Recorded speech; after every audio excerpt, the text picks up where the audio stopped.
Hello friends, my name is Pooja and I welcome you all to Pathin classes. So this is our first video and these are the things I want to tell you in this video. So first, who we are, why we are here, what is the process to clear this exam called SSC Staff Selection Commission. Although I'll tell you here one thing, we are going to make videos that is not valid only for SSC but for others exams as well. We will be covering all the general competition exams like say bank PO or state staff selection examination or all the examinations in general which asks topics like maths, reasoning, English and GES. So in our videos we will cover those things as well. So the fourth thing is that what are the do's and don'ts of this exam. So let us start. So who we are? We are Pathin. Pathin means Path India, and Path India here we have come with a vision to educate every student who is an aspirant of Staff Selection Commission examination or for that matter any general competition. We are here for them, and this is our team. My name is Pooja Kumari. I am working as an Inspector of Income Tax. I have achieved All India rank 71 in CGL 2013 and All India rank 445 in CGL 2012. And my partner, Mr. Rohit Kumar Jaiman, he is working as tax assistant in Income Tax Department itself. He is working along with me, and he has been preparing for civil services as well. So this is about us. Now, why we are here? We already know that there are lots and lots of educators already on different types of platforms. So we are here to provide you what unique we are going to provide you. So we are here not only to focus on what you should do, but we are also going to tell you what are the don'ts of this exam or for any exam for that matter. So we will also tell you that what you should not do if you want to avoid any kind of failure. So see, we can't say any kind of failure, but yeah, if you want to avoid failure in this exam, okay? So our motive is to work with you every single day. Yes, we will work with you every single day and provide a platform which not only teaches you, but makes you learn and practice till you achieve your dream. We will sit with you, we will solve all your doubts. We will, through this digital media, we'll use this technology to hear your doubts, to solve your problems. We will sit and we will clear it all. So now I'll start with this. There are some myths of this exam. We need to break those myths. Many students understand that the first one is this. Many students understand that this exam is very tough to clear. I'll tell you, friends, it's an absolute myth. In fact, if you plan properly and you are really willing to put your hard work into it, then you can very easily crack this exam within a year time. Trust me, if I have done it twice, you can do it too. So there is nothing like this exam is very clear, but very tough to clear. But yes, it requires dedicated efforts for at least 1 year. So there is no doubt about that. Now the second myth is there is a lot to study. And I'll tell you one thing very, very clearly. This is one exam where questions are so repetitive that in fact the resources are very limited. And if you follow those limited resources and you stick to them, you revise them multiple times, you have to read only that much, and it is not that you have to read a lot. Although a lot of materials are available in the market, but the thing is you have to stick to some limited materials and then you have to revise it multiple times. Okay, so now another myth is this, that people understand that these days it is very difficult to clear, and especially for people who are with non-engineering background. So in this, I have only one thing to say. I am already working into the department and we have many non-engineers in the services, many. And people who are engineers are obviously there. There are people who are not from science background. They are from history background, economics graduate, or commerce background, and all of them are working in the services as inspectors. So I would say if you really put your efforts, genuine efforts, you can also make it. It's not impossible. So this exam is just ask your genuine efforts. Also, I will tell you that why people think that it is easier for engineering people. This exam doesn't ask you a single question that is from engineering background. I am an engineer, I have done my BE, but this exam doesn't ask you even a single question that is from engineering background. Everything that is asked, you have already studied it till 10th. And if you are a graduate, you have already studied till 10th. So this exam is asking you nothing new. All you have already studied sometime in your curriculum. It's just that you have to recall it. You have to bring it to your fingertips. You have to bring it to your, practice. You have to do a lot of practice. That is the thing. So another myth about it is that this exam is all about speed and trick. I'll tell that this is a partial truth. Why it is yeah, this exam is about speed. I am not denying it. This exam is about trick, but why it is a partial truth? Because see, a trick can deceive you. You can not apply one trick to every type of question, and you need to understand which trick will apply to which type of question. So for that, you need to build your concepts. If your concepts are not clear, you will never gain speed, and you will never have the understanding of the tricks. So I would suggest you build your concepts and do lots and lots and lots of practice. Once you have sound concepts and you do lots of practice, speed and trick will follow automatically, and there will be a point of time, a point of, if you do enough practice, even that point you will reach where you will develop your own tricks. Yeah, that's true. You will develop your own tricks with sufficient practice. Now, I would address some process related questions. What is the process of clearing this exam? So how to start? There are many students who are like new to this preparation. The first question that comes to their mind is where to start, how to start. There is so much material available. Now what should I read? So I would suggest you this, that first you pick previous 2, 3 or 5 years question papers, and you go through those question papers, and then you go through the syllabus, and then you see which topic is familiar to you. You understand that whatever is asked in this exam, you have already studied it somewhere in your past, in your school days. So some topic or the other topic will sound familiar to you, and some any topic, say someone might find average as familiar, some other person might find that comprehensions is they are good at comprehensions, then someone might be good at some GS topic, and someone might be having good reasoning ability. So just start with that topic. You start your preparation with that topic, whatever is familiar to you, and you break the ice with that, and then you slowly you can progress. Now this is a question by many, that should we make our own notes? Yes, I would suggest you to make your own notes, because when you revise, it becomes very difficult to revise each and everything if you revise from the book. So when you have your own notes, the revision becomes easier for you, and you can also like categorize questions in your own notes. Suppose you solved some maths book for the first time, and you get stuck at say 20 out of 100 questions, so you have star marked them. Now again, when you are revising that, you can actually you get stuck at say only 5 out of those questions, so you can those 5 questions might be in your notes. You can take a note of it, and then you can take a note of your formulas, and at the time of examination or whenever you are revising, you can refer them. It becomes a lot more easier to refer the notes and do revisions.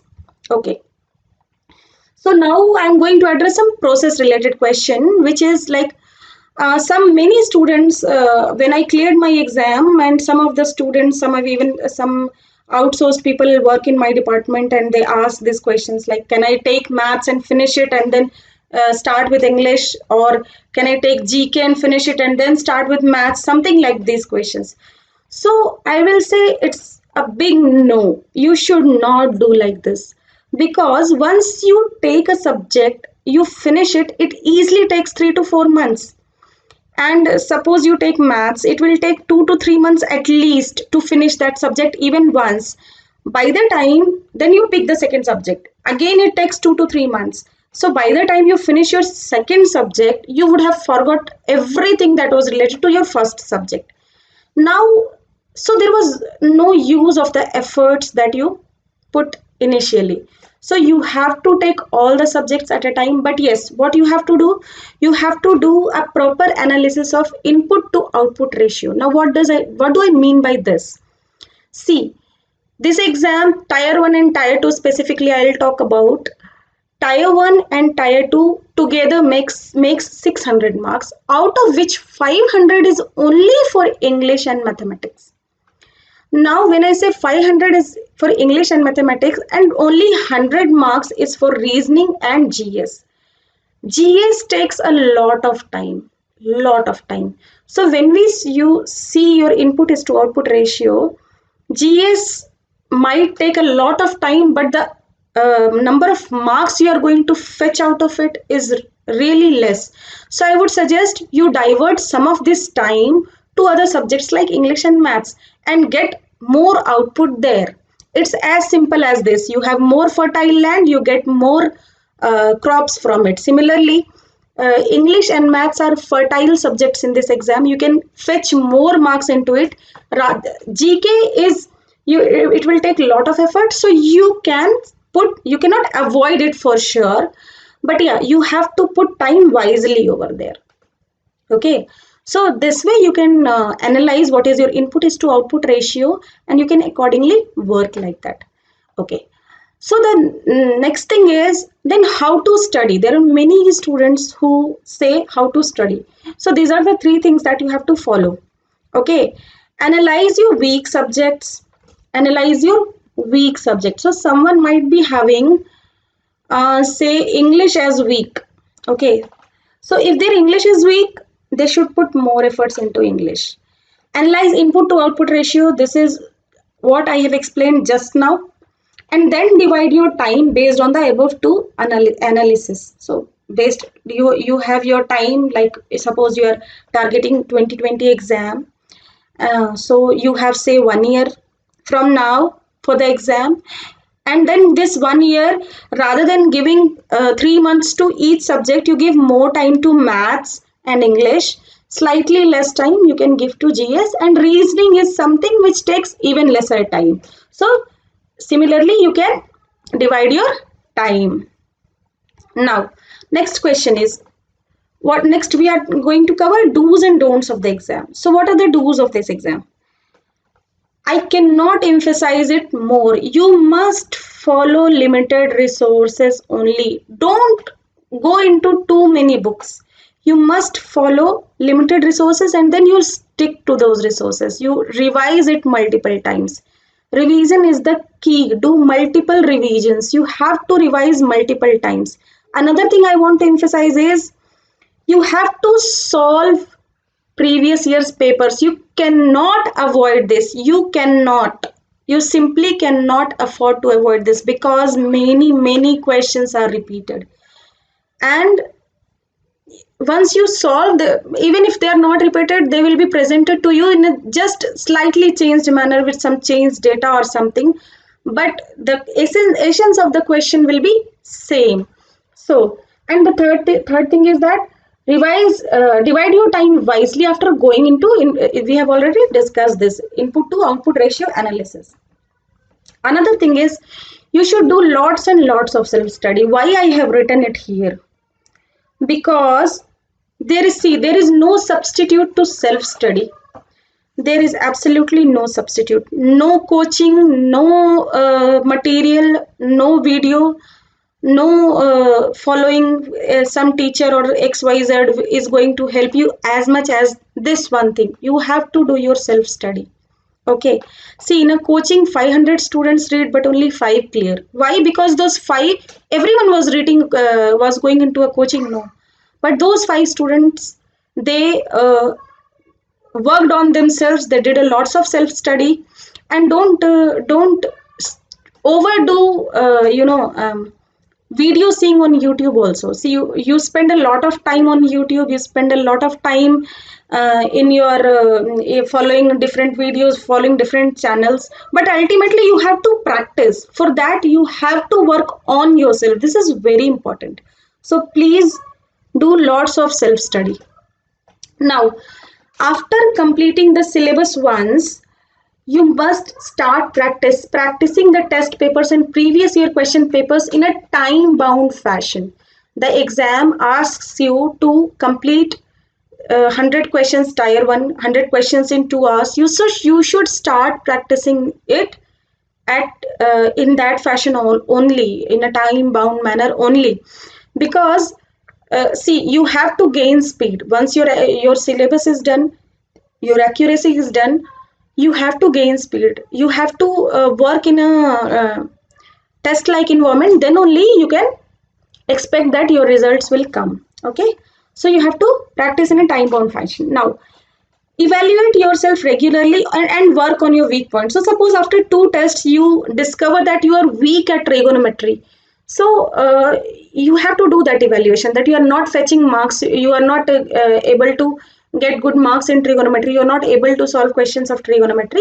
So you work on it, you read it again, you solve its problems again, and you have to keep practicing till it becomes your strong point. Because mm, in today's scenario, people are getting really good marks in staff selection commission exam, and you cannot afford to leave anything weak. You have to be strong at everything. So you have to evaluate yourself, you have to work on your weak points. Now, another thing is that be regular with your studies. Yes, many people, what they do, they study really good for 15 days, 20 days, and then they discontinue for 7 days, 8 days, and they take a long break. So you should not do like that. So see, this is not going to give you good results. So you must be regular with your studies. That is the only thing that is going to help you. Another thing is that which is say a special thing that Path in India is going to bring to you, is we are going to provide you a platform where you can ask your doubts. So below this video we'll give you a Telegram link where you can ask your doubts. Please ask your doubts, don't let your doubts be doubts, let it get solved. Me and my team will definitely help you in this. Now, what are the don'ts? So, this I have already discussed, that you should not spend too much time seeing this video, following that resource. No, don't do this. Follow 2, 3 resources, stick to them, and do your self study. That is the key. Lots of practice. That is the key. There is no other go. Second, please don't listen to people who have prepared for 3, 4 years studying, who say that, oh, I am preparing for 3, 4 years now and I have studied 10, 12 hours in a day. This exam is very tough to crack. No, it's not like that. There must be something lacking. They might not be really willing to give their true efforts. Don't please close all those negativities. Keep apart all those negativities. I'm telling you, I have cleared it twice. I'm telling you, like, 1 year, good efforts, 5, 6, 6, 7 hours is good enough to crack this exam. Now, the third don't is that you should not jump topics. Okay, you must read things even if you don't understand. See, a weak point will remain weak unless you work on it. For it to be strong, you have to work hard on it. Then only a weak point will become your strong. So don't jump. Even you in the first try, you are not able to understand it. You must try. You must try to you read it, so that when second time you come and read it again, it will become much simpler for you. Yeah, so don't get frustrated when you're not able to. This is very important. See, try to understand this. You should not get frustrated when you are trying to remember synonyms, antonyms, or some vocabulary, but you're not able to retain it. See, it's very natural. It happens with every single person. The thing is that Developing the English is a language, and developing it is a continuous process. You have to keep practicing. It happens with everybody. You are not the only person. So the only way is keep revising, keep practicing. That is the only way. So don't get frustrated because you are not able to remember the vocabulary. That is one thing. Now, don't take long breaks from studies. Discontinuous efforts will not give you any results. So this is one thing. Now, with this, I'll close it. Thank you. Do ask your doubts on the Telegram channel. We'll try to solve it as much as possible. We are with you in this journey. Thank you.